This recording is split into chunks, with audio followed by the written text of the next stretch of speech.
Mr. Sterling should have asked for that to happen within the executive session before he sent something in writing that could be harmful to CRW. As a member of your ratepayers here, a member of your budget committee, and a member of the local CPO here in Clackamas County, I would support making sure that your executive session stays at an executive session. And if Mr. Sterling, or Mr. Kalani, or Mr. Humberson, or anyone else on this board wants to have something outside of the executive session, that they ask for inside executive session and get concurrence with members of that session before they bring it outside of it. Thank you, sir. Thank you. Any more comments? If not, Chair we'll have a... Chair Soa, sorry, Oh.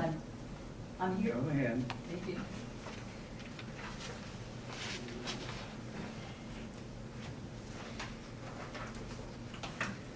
Patricia Holloway, ratepayer. This particular agenda item was not in the board packet, so it seems that's another one of those purple paper surprises. Working from memory, is my recollection that that there was, as Commissioner Sterling says, a 5-0 vote relative to the I'm assuming this is the Vance Boyle circumstance, relative to Mr. Boyle's bowling and his Mr. Moore. No. Mr. Moore. Public information. No, All right. Yes, it is. It wasn't before you sent it out. It's public information. The board voted 5-0. okay, look, you guys, this is get real time. There was a notice of intent to file a tort plan and a bully complaint. That was all done in public, as well as some incorrect and I think defamatory statements by Mr. Moore relative to Mr. Sterling in that context. However, there was a vote, as I recall, to make all of that public. Now that that Boley dismissed the complaint as without foundation, and the Boley file is available for public perusal, and I obtained copies of that Boley file, we find that in spite of, and this is from the Boley file, which is a public record, just like the bankruptcy record is a public record, we find See, now, that we were starting to get into some stuff here that is no business of this. That is not a part of CRW. We find that CRW was attempting to make a settlement with this particular party. There's a motion on the floor, isn't it? This All is- I call the question order. With no investigation. Ms. or Holloway, anything. you're done. Will you please move away from the table? You are not going to put this agency at risk by continuing to talk about this kind of information. Mr. Moore. I said you're done. From October 13, 2011, that was Ms. planned. Holloway, you're done. It was executed. It has continued to be executed. Step down. We are now being sued in connection with it, as is Step down. CRW. It is a public record. It's public record. Would you? Any more comments on the board? We'll have a roll call vote. Commissioner Humberstone, Aye. Commissioner Kalani, Aye. Commissioner McNeil, Abstain? Commissioner Sterling, No. and Commissioner Sola. Aye. Motion carries 3-1-1. We'll now go on to the consent agenda.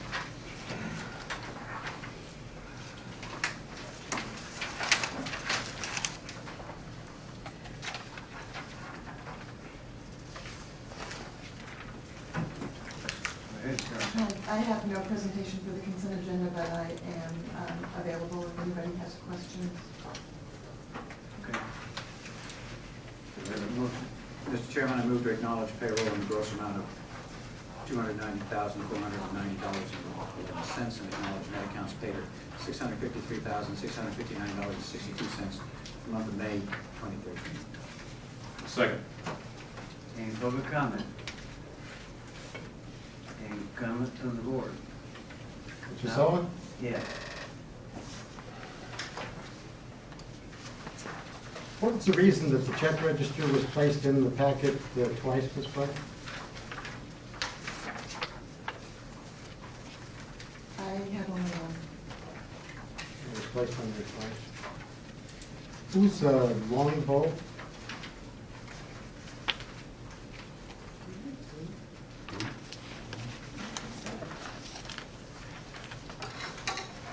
Let's see if I can, this is the one that I marked, a different one here.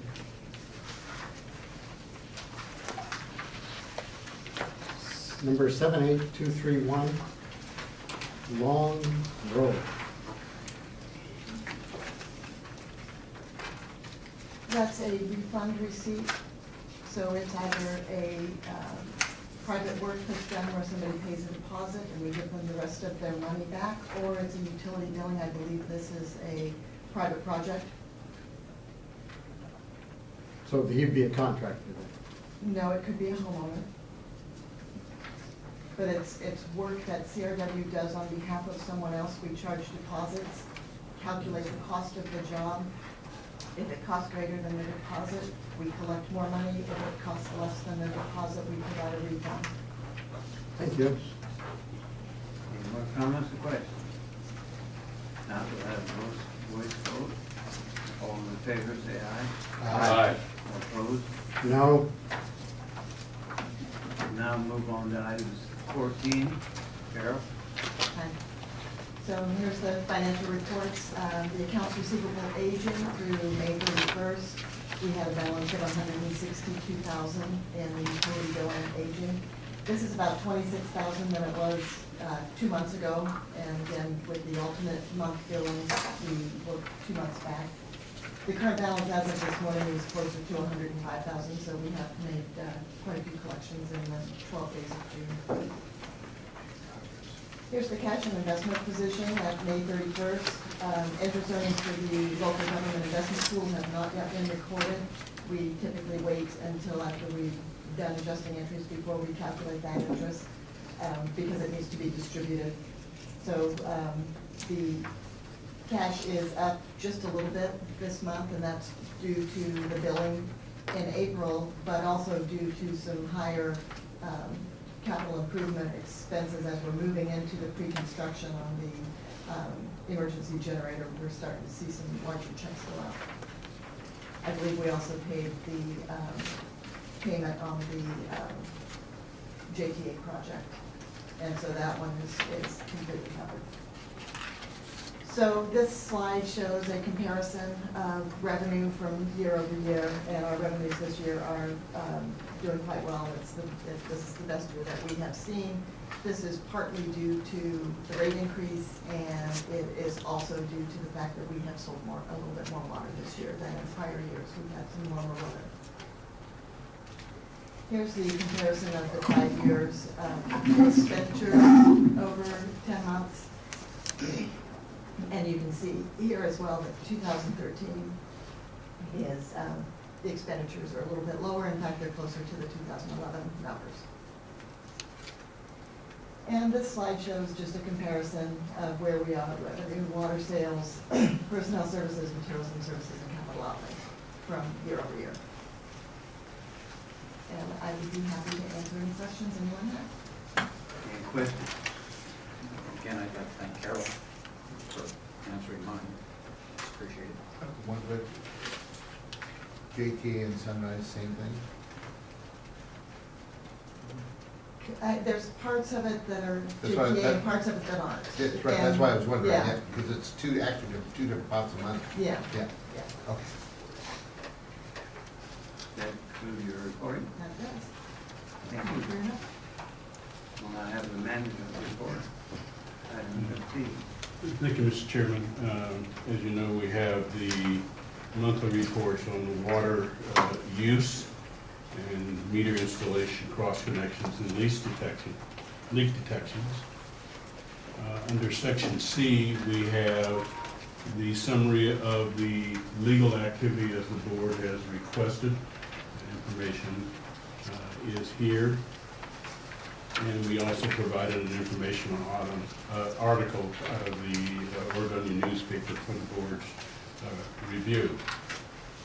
The first activity issue that the general manager is involved in is at the CRWP meeting that we had a report from a Jennifer Hughes, who is from the county zoning department.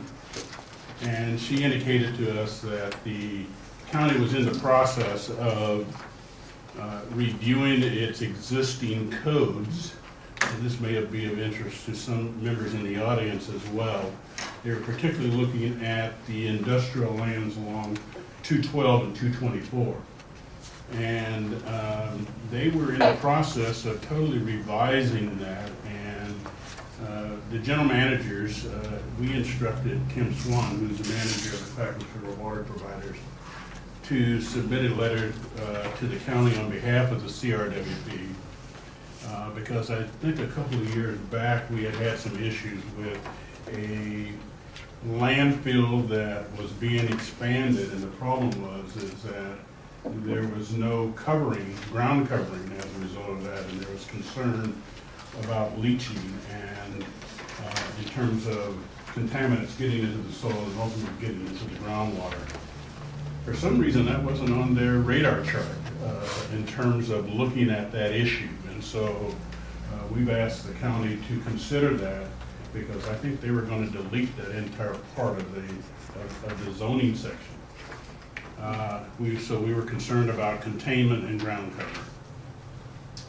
We also had a report at CRWP from John Eisler, who's the PGE project manager for the upper Clackamas River Basin. And he provided an update on their activities as it relates to the green algae, blue-green algae.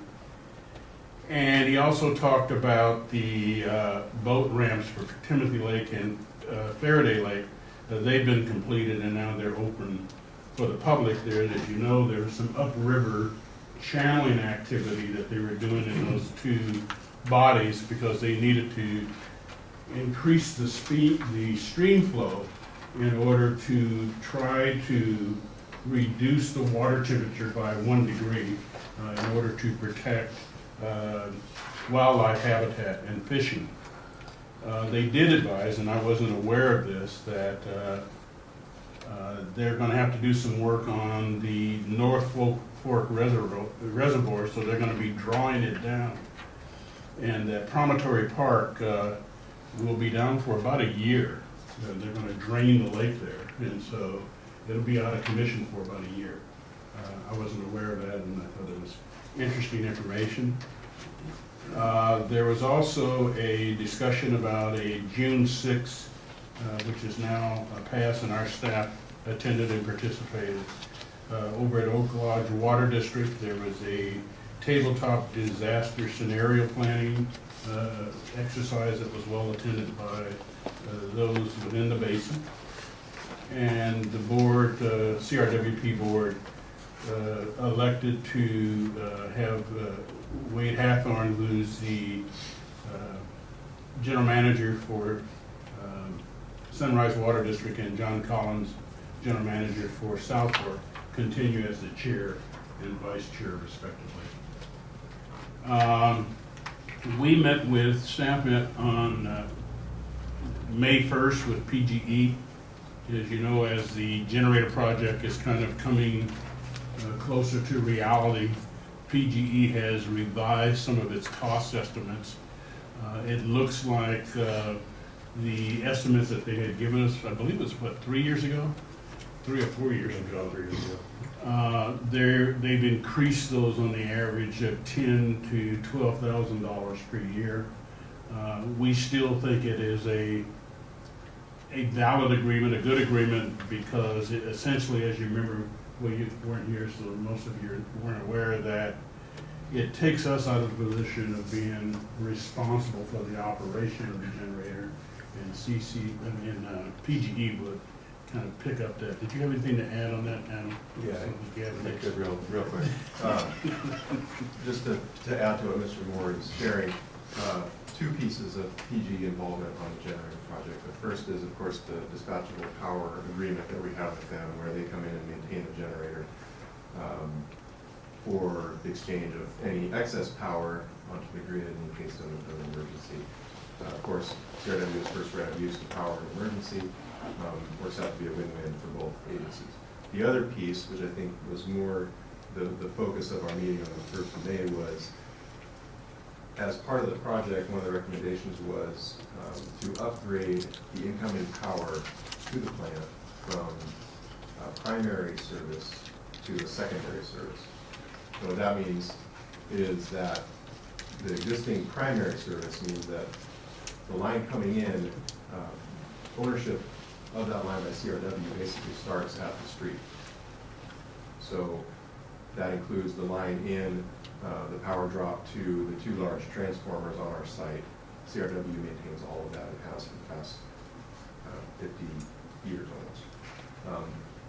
With the conversion to secondary power, that will change to PG essentially running new lines from the street in to the location of the new transformer that's going to replace the 2 old transformers under the generator project. And then PGE, under the secondary arrangement, will maintain all of that line, even including the line on CRW property, up to and including the transformer, the 2500. According to their tariffs, right? Correct, according to the new tariff, which is where this rate discussion came about. And in our 2 or 3 years ago, the generator study we did forecast an increase because of that change in power billing. But this new estimate was a little bit higher than those forecasts envisioned. Still right within the order of magnitude that we were envisioning. I think the report was somewhere in the neighborhood of $7,000, and as Mr. Moore shared, now we're looking at a $10,000 to $12,000 increase per year, but still in the range. There was some initial confusion due to basically a rounding of the rate of 8 cents per kilowatt hour to 9 cents per kilowatt hour. And that rounding, as you can imagine, with a lot of power consumption for a treatment plant, that gave a delta, an initial delta of about $30,000. So that's why we had this meeting. We're saying, wait a minute, this is a little higher than we think. No rounding. Have the discussion, let's not round. No rounding. The 1/10 of a cent was what we came down to, and it really does matter when you're talking thousands of kilowatts, so. Can I, a couple questions just for education. So the transformers there we own, who's going to be responsible for disposing of those? The contractor on the Okay, generator. so that's part of the contract? Yep. And then, so the generator, is it there for cogen, or is it there for just backup for us and them?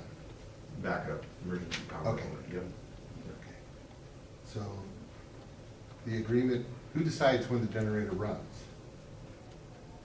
PGE, under their DSG agreement, will come out and run it monthly. I mean, when there's an emergency. It's all automated. Okay, so you're just gonna use just standard, standby? Correct. Okay, Yep, okay, standby okay, service. good, thanks. And what is it, a 2 megawatt?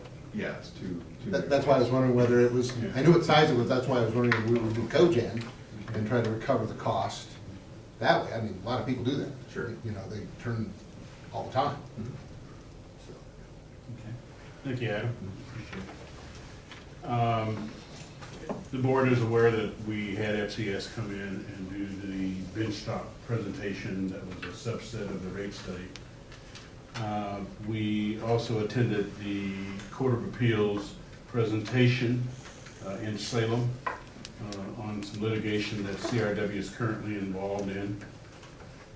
We had talked to the board before about needing to replace our cell phones, work phones that we have. We are now completed that project. We're now totally on Verizon as the carrier. As you know, we've had problems with Sprint. They're still having difficulties, and from all that we can determine from the employees, the transition has gone extremely well, and we've seen no adverse problems as a result of it. We've continued to have discussions with South Fork regarding withdrawals. Included in that discussion is not only Mr. John Lewis, who's their Public Works Director, but we've also, John Collins, who's the General Manager of Southwark, has been added to that conversation. One of the things that they've asked us to participate in, which is really what we had suggested before, with Nancy Krischauer, but she left, is that we engage in a joint study in our south area that will look at the hydraulic issues, and we use the outcome from those studies to determine where the boundaries should be. It was interesting in having these discussions with Oregon City. It really cleared up a lot of misunderstandings and misperceptions that people had about what both of our objectives were or are. When they heard that we use a different criteria for servicing our south area, they were a little bit flabbergasted because they assumed that that the return on investment analysis they do is assuming that there's a meter drop every 100 feet. Well, in our case, I mean, that could be thousands of feet in between service drops. And so the other thing that I think that they indicated that was unknown to them was the fact that we don't buy as much water from them as they thought we did. And so as a result, they've said that they really don't have as much interest in whether or not we are a water authority or not, but really what makes sense from a hydraulics point of view is really what they're looking at. And so we are continuing in those discussions. They're asking us to participate in a joint engineering study, and we've indicated that we would be receptive to that. We do have money in our budget for it, and so they're working now trying to find a engineering firm of interest that both parties can work with. And when that happens, obviously we'll be bringing that information back to the board for you guys to review and approve. There is an item here that the board might be interested in. I think we sent it out to you by email, but the Portland State Hatfield School of Business is putting on a leadership boot camp for newly elected officials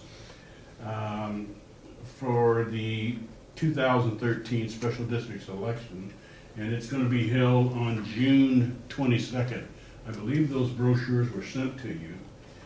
I would encourage you, looking at the workshop, looking at the presenters, that this is something, especially as new commissioners, you might want to take advantage of. If you do have an interest in that, would you please let Dora know so that if there's a group rate or something like that, we can get that, we can take advantage of it. The other item that I have is just an update on the fiber optic line between this building and our water treatment facility. We have moved forward with the county on that, as expected, because railroads are involved and so forth. There is a delay, but what we did in terms of our contribution to make sure that it was an expenditure within the current fiscal year, we identified a scope of work within the project that was the $10,000, that was valued at the $10,000 contribution that they had asked us to make. So we have secured, we have been invoiced, and we will make that payment before the end of the fiscal year. So it won't have any impact on us in the future years. The timeline, on the other hand, is a little bit different because we are working with railroads, and that could be a problem. And we've had continued discussion regarding the ORS 190, and there's going to be additional meetings with the representatives of this board and theirs. And there is, I think, some consensus that there probably needs to be some work on some of the language in the agreement. And when that is completed, it's my understanding that the board's representatives will report to the full board as to what the status of those conversations are and how we're going to present that, not only to this board, but to the public, I think is what's yet to be discussed and worked out. I had a question raised by several commissioners, or maybe one commissioner, from customers that reside within their area about line locates on customers' property. And I thought that, because I've heard it from several different people, that I'd use this opportunity to talk about that. What our staff has told us is, and it makes sense, I think, when you begin to think about it, this idea of, first of all, going on to private property to do locates is somewhat problematic for the following reason. The most irrigation lines are plastic, and our locate equipment doesn't track plastic unless it has wire tape or something of the like that would react to the sensor within our locating equipment, or unless the lines are metallic in nature that it could react to it. And so there's no way that we could guarantee the location of irrigation lines on property, because that's typically what is in people's front yard. The other thing is that there are other utilities that are buried that we would have to be able to distinguish between cable lines, phone lines, gas lines, and anything else. And so what we would be doing is charging for something that we couldn't guarantee, and we still may not be any more successful than the homeowner. The other thing is that most irrigation systems are not laid on a standard grid. So, people, generally homeowners, take the shortest route. And so there's not a predictable pattern as if it was laid according to code. So I just wanted to share that with the board. I had several questions about it, and that's the reason why we don't do it. Okay, so the policy now is that you stop at the meter? We stop at the meter, on the front end of the meter. Yeah. Okay. And that's why I think some people have said, well, we call commercial companies, they come out and they tell us where the meter is, but they don't go any further than that. That's one of the reasons, that's why they do it that way as well. The other issue that we have is we had a customer who contacted us on May 9th, who was on a well system, who's outside of our service area, but it sits right on the border. And her well went dry. And so she needed emergency service. Because it was an emergency, staff reacted and provided her with temporary service, and our rules allow for us to provide temporary service up to 180 days. And staff did an excellent job. She is ecstatic. She has written me letters, and then she's even bought the crew cups of coffee. Her husband's away at this point. I think he's in Iran or Iraq or someplace. Iraq. Neither place that would I want to go. He's there as a private contractor. And so we did charge her for our services. It was about $4,400. After 180 days, she could either come back to the board and ask for an extension of that temporary service, or she can choose to connect with our service on a permanent basis, and then she'd have to pay the requisite SDCs and those things. One of the things that, or she can try to do something with her well. They've had a couple of attempts, but they paid quite a bit of money, but this happened, like I said, back in April. The other thing that we're looking at as it relates to this is she's a part of about, 26 unit subdivision right in there? There's 26 homes out in this area. First terrace. Yeah, and so one of the things that staff is doing, and we'll kind of keep the board and the building informed about this, is contacting those other property owners and seeing if any of the other of them are interested in having us connect their wells or their water systems to to our system. For a couple of reasons. One is that gives us a better idea if they're going to stay on a permanent basis, what size service we need to put in. And two, it's additional customers and additional money. And so we'll keep you posted I on. have a question. Are they eligible for an LID? We don't know, and that's one of the things that we're going to be talking to them about is That's how maybe you get forming it. their own. Yeah, right. But I think the thing is that if there's an opportunity to pick up more customers, I think it's a good way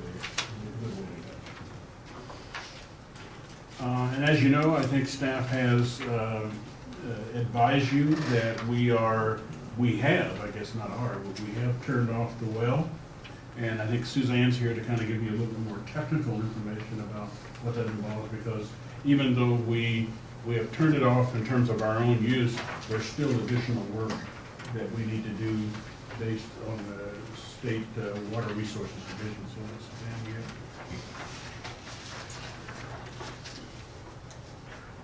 you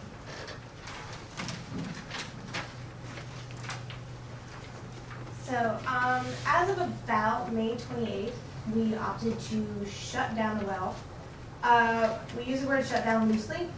Currently, we are keeping it as a backup source. So it's still there, we can still access it, we still have the water rights for it. When we say shut down, we just mean that we're not lending the water anymore.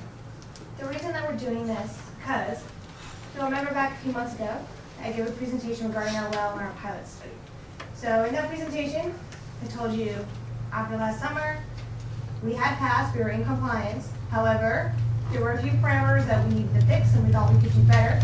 I also said that I was very confident that we were going to pass and be in compliance today, and that I was concerned about the summer. Much to our surprise, we fell out of compliance after our spring sampling. What was interesting about that was we were doing everything perfectly according to the pilot study. Our chloride to sulfate mass ratio, which is what the whole pilot study was about, was perfect. Our blend percentages were perfect, and temperature was in our favor. What happened was, we sampled 64 homes. 9 of them came back over the action level limit for lead, which is 15 parts per billion. The other interesting thing is the patterns. Our homes that were consistently high weren't necessarily the troublemakers this time. This time we had one home that had never really given us a problem shoot up to 69 parts per billion. At that point, we felt that despite doing everything properly, and despite some ideas on how to make it better, it was in our customers' best interest to back off the pilot study and switch to pure South Fork water, which is what we opted to do. South Fork's corrosion control has been doing very well. They're on reduced monitoring, and we're hoping that it'll help these homes. It's a little unfortunate from a scientific standpoint, because we probably could make this work, but this is for the customers and what we feel we need to do to provide high quality water. However, since we're out of compliance, regardless of switching our source, we will still need to be in corrosion control. And what that means is we were going to have another 60 home sampling round coming up in August. If we pass that, we'll have another sampling round. Then once we pass 2, we can back off and do 30 homes, which is what we're doing in the north now, because we've been very successful there. So you will see things like a lead pamphlet with information on how some steps you can take to help reduce your chances of ingesting lead from home plumbing. Doesn't apply to all of our customers in South Service area, only the customers who are in high-risk homes, which are known as Tier 1 homes, homes that are built around 1985 that have lead plumbing components. You're also going to see a public service announcement that just went out. So those things are required, that we are required to do regardless of switching the source. So just be aware that this stuff is going to be ongoing. We're hoping that in August, we're going to see some good results. We'll be back in compliance. I had a great conversation with John Collins over at South Fork, and he's willing to work with us should we have any issues following August. He's willing to make some tweaks and changes that we suggest to help us get back in compliance. So hopefully after August, we can relax a little bit. If we pass in August, we won't be required to send out a public service announcement unless we fail again in the next round. So, do you have any questions? I have one question, Mr. Chairman. If a customer reads a public service announcement and is concerned about their water, do they just contact the main office? No, my number's on there, so you'll call my office direct, and frankly, it's usually forwarded to my cell phone, so even if I'm in the lab at community college, you can still get me. So also, we directed them to our website, so you can get a little bit more information on lead and copper issues in water. Thank you. So the last item to add there, just as a point of information, is that by switching over to the South Fork water, that will increase our water purchase to approximately $125,000 a year. So that's the end of my report, Mr. Chair.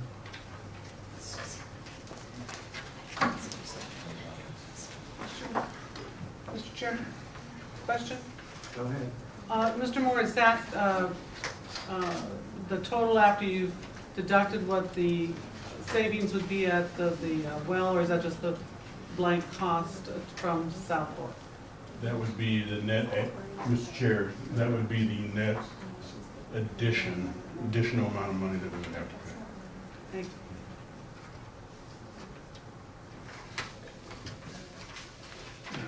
Let's go on to item 15.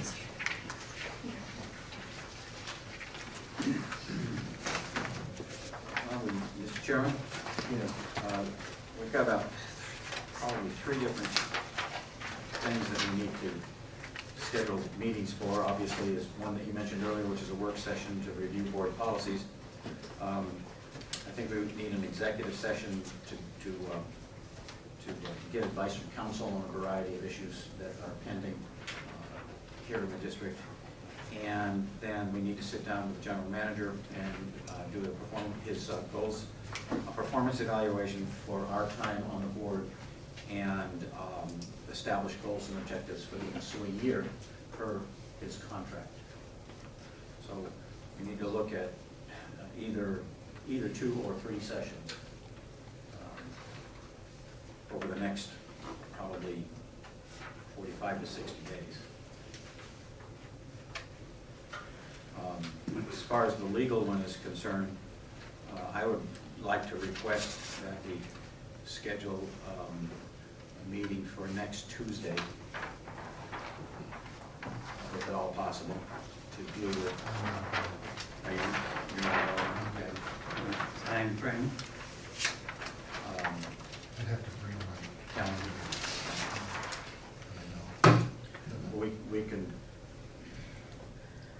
I can contact individual board members on these things, if you wish.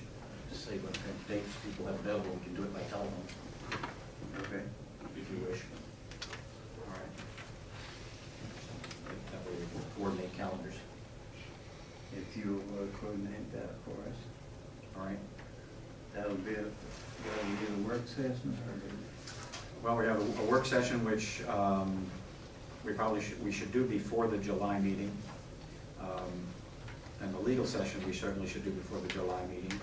And then goals and objectives and evaluation could be done after the July meeting. Okay. If that works for the general manager also. Yeah, I've been contacted by council and they'd like to do the legal session, the executive session as soon as possible. So next Tuesday would be. He's not available on Tuesday. I'll see what everybody is available, and then I'll get with you on that. Start with that one, I guess. Okay, question about that. When do you usually have your work session? Are they evening meetings, or are they midday? As needed. Okay. When we can coordinate it. Yeah, okay. I can just send you, if I want to know whether or not daytime or doesn't matter to me, daytime or Okay. evening, I can, Go from there. yeah, I can just send you some times. That'll work. Okay. Is email okay? Yes. Tom will get you set up when it comes to the email and the computer and all that stuff. Then you'll coordinate the work session and the executive session. Yes. And then we'll work in the evaluation after the audit. after July. Okay. Number 17, Commissioner's report. Anybody have a report? Anything we get? Mine is attached. Okay. One thing that I have is I've been attending C4 meetings, counties, C4 meetings, and quite frankly, it's awfully hard for us, when I say us, CRW, to get a word in there. Apparently, we aren't well liked up there. I've heard some rather bad remarks during my meetings, but I'm working on it. Good.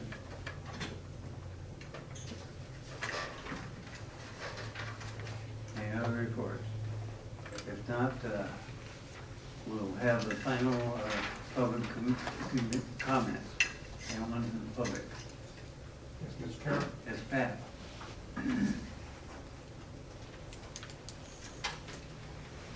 As our budget committee chair. Yes, Mr. Chair, my name is Pat Russell, 15989 Southeast Billfoot Circle in Milwaukee, 97267. Just a couple comments. Listening to the meeting tonight, I did not come prepared with the packet. But I do want to compliment the board on adopting the budget. And I share the same comments that Ms. Cindy Lewis-Wolfram made tonight. I do want to bring to your attention out of the general manager's report about the county's proposed zoning changes regarding our industrial zones. I'm very concerned about it, and I am an active leader in our CPO, Clackamas CPO, which covers most all the area east of I-205 that's industrial. And my background is in urban planning for many years in zoning. One of the concerns I have about the referred to as the audit of our industrial zones. One of the concerns I have is that it seems as though it was an effort made by many in the community to make sure we protect our water resource in relation to things that can happen in industrial parks. And our industrial area is a very large area. It's also located on a historic floodplain.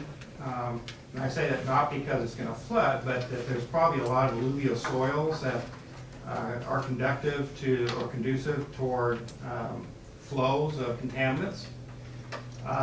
One of the major policies the county adopted a number of years ago, I wasn't here, Mr. Sauer, I don't know whether or not you were familiar with it being a Board of County Commissioner, but the county did adopt a buffer zone along Clackamas River, a quarter-mile long, and I know one of our other budget committee members, Barbara Kemper, who's also a former CRW commissioner, is quite familiar with this buffer zone effort, and it was basically to make sure we didn't have any contaminants, such as gasolines or other volatiles, permitted within a quarter mile of the river. So it required special reviews. There was supposed to be Water Environment Services, our county agency for surface water management, to start up the permitting process, which never happened. The Planning Commission, during their public hearing here this last month on this ZDO, did express concern about the staff's recommendation of reducing the performance standards in the industrial zone. And I think hearing comment about the contaminant flows as well as capping off of certain sensitive areas as far as contamination of the river, I'm not so confident that these types of performance standards will be applied by the county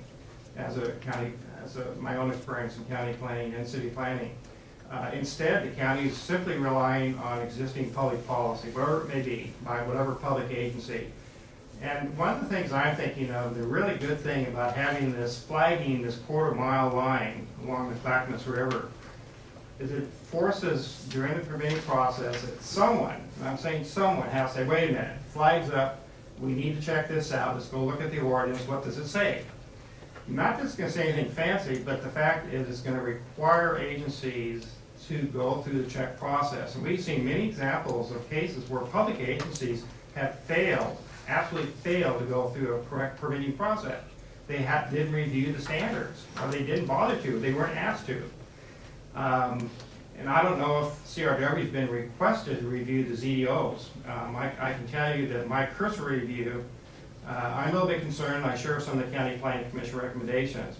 I sat in the Board of County Commissioners work session yesterday on Tuesday, and they are basically following the staff recommendation over the objections of the County Planning Commission. So in case you have been following this, I definitely encourage the staff to maybe contact Mike McAllister, who's our county planner at the DTD department, and ask them, you know, what happened to this the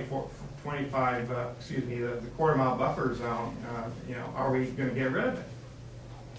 And I might also mention that the Caps Road compost facility is right in the paper. Both Oregonian and the Clackamas Review indicated their intentions to reapply for leases on that property. It's a pretty large operation, but it might be facing new standards that it didn't have when the county previously leased it. So this is a very important issue, I think, for the water board, and I want to be more confident that CRW has looked at the ZDOs and says they're comfortable that water quality can be assured in the future during the development review process or changes of use. And we all know too that in our county our code enforcement has been limited because of funding. So the question is who's going to watch the chicken coop? Thank you for your attendance, appreciation. By the way, this hearing is next Wednesday night, so or I think Wednesday afternoon, morning. So it doesn't give you much time if you share those similar concerns. But there's no hurry on this code amendment. You know, I think if the district has concerns, they can ask the Board of Commissioners to hold it over for a month, take a look at it.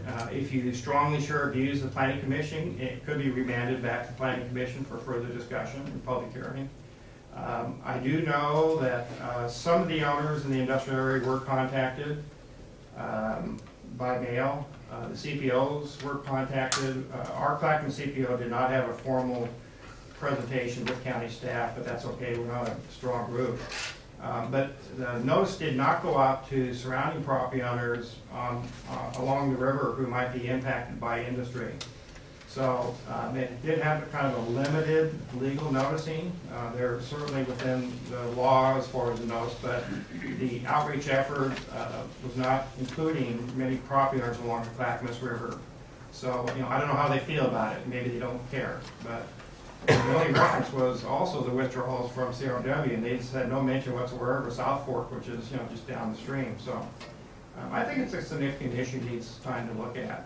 Thank you very much. Okay, thank you. Barry, Yes. do you know, is Clackamas River water on the check sheet for plan review for the county? Yes. I think we are. I remember seeing that one, but I wasn't sure whether we, for both plan review and for plan change, is both. Right, yeah, we get notified though. For both, okay. Would you look into that and give us a report? Okay. Cindy?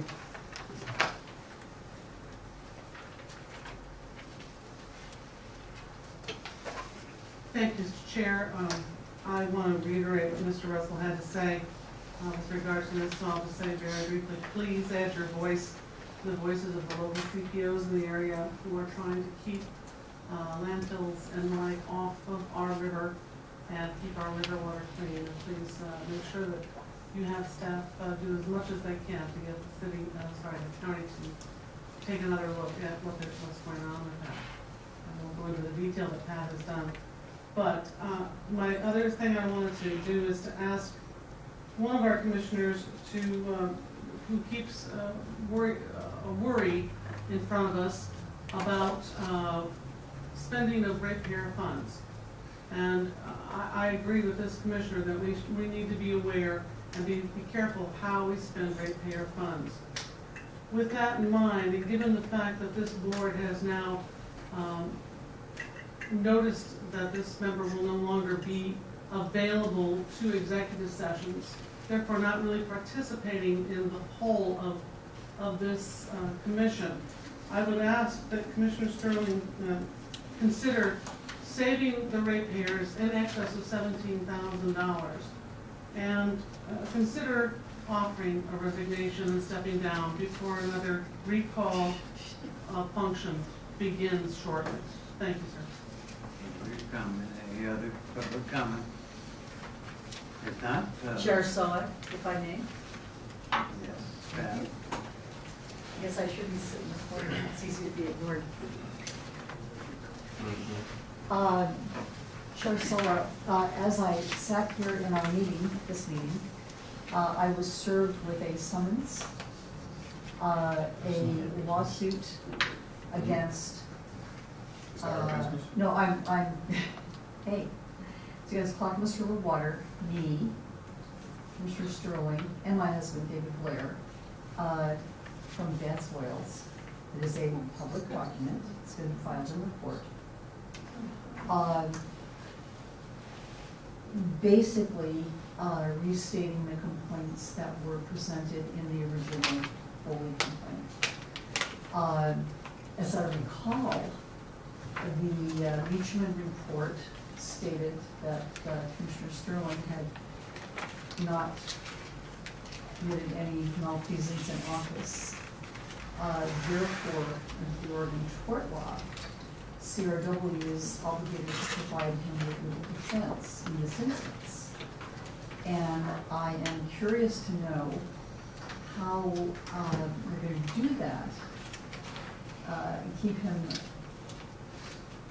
within the legal representation that the tort law requires, when you are not going to allow him to have any discussion with, currently with your legal counsel.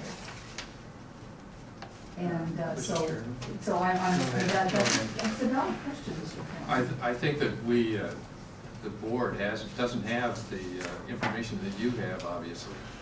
So I think it's inappropriate for us to discuss it at this time. I think that we should keep it and do what you will with it. But I think we need to investigate this further and do some research through our legal counsel. So I don't think that we, the board, should be involved in this right now without legal counsel. You're being sued. We discuss all legal matters in executive session, and so we'll take that up when we have Mr. Sola, Yes. the sad part about it is that this was brought to a conclusion. There would have been no additional cost to the ratepayers whatsoever, and Mr. Moore and legal counsel chose not to do that. So any additional funds that Mr. seems to think that I'm causing, or Commissioner Holloway, or David Blair, is solely upon the head of Mr. Moore and legal counsel, Mr. Phillips. Because as of just a short period ago, it would have been all over with. Resign. And I guess I should take that back since I've been served with it now. And I would also convey to Commissioner Soa and Commissioner Humberston that as I approached the desk last week to get last meeting to get my recorder, I did hear you discussing holding executive sessions without Commissioner Sterling. I wasn't eavesdropping, I just happened to walk up while you were holding that discussion. So frankly, I don't believe that the decision to exclude him from executive session is necessarily made. Thank you.